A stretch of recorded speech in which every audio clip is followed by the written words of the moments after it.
അസ്സലാമു അലൈക്കും വറഹ്മത്തുള്ളാഹി. ഇന്ന് 2025 സെപ്റ്റംബർ മാസം 11-ാം തീയതി വ്യാഴാഴ്ചയാണ്. ഇന്നലെ വൈകുന്നേരം ഞങ്ങളുടെ വല്യുമ്മ, അതായത് ബാപ്പാന്റെ ഉമ്മ, ഈ ലോകത്തോട് വിട പറഞ്ഞു. സയ്യിദത്ത് നഫീസ ബീവി എന്നാണ് പേര്. അല്ലാഹു തആല അവിടുത്തെ ഖബർ സ്വർഗമാക്കി കൊടുക്കട്ടെ. സ്വർഗത്തിൽ നിന്നുള്ള വാതിൽ തുറന്നു കൊടുക്കുന്ന, സ്വർഗീയ ഭക്ഷണം നൽകുന്ന, സ്വർഗീയ വിരിപ്പ് വിരിച്ചു കൊടുക്കുന്ന ഖബറാക്കി കൊടുക്കുമാറാവട്ടെ. ആ ഇരുട്ടറ അല്ലാഹു തആല മണിയറയാക്കി കൊടുക്കുമാറാവട്ടെ.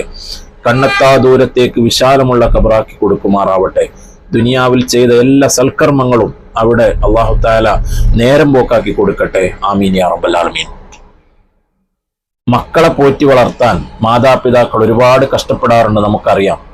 ഞങ്ങളെ പോറ്റി വളർത്താനും ഞങ്ങളെ മാതാപിതാക്കൾ ഒരുപാട് കഷ്ടപ്പെട്ടിട്ടുണ്ട്. എന്നാൽ അതിലുപരി ഞങ്ങളെ വളർത്താൻ വേണ്ടി ഒരുപാട് കഷ്ടപ്പെട്ടതാണ് ഞങ്ങളുടെ വല്യുമ്മ.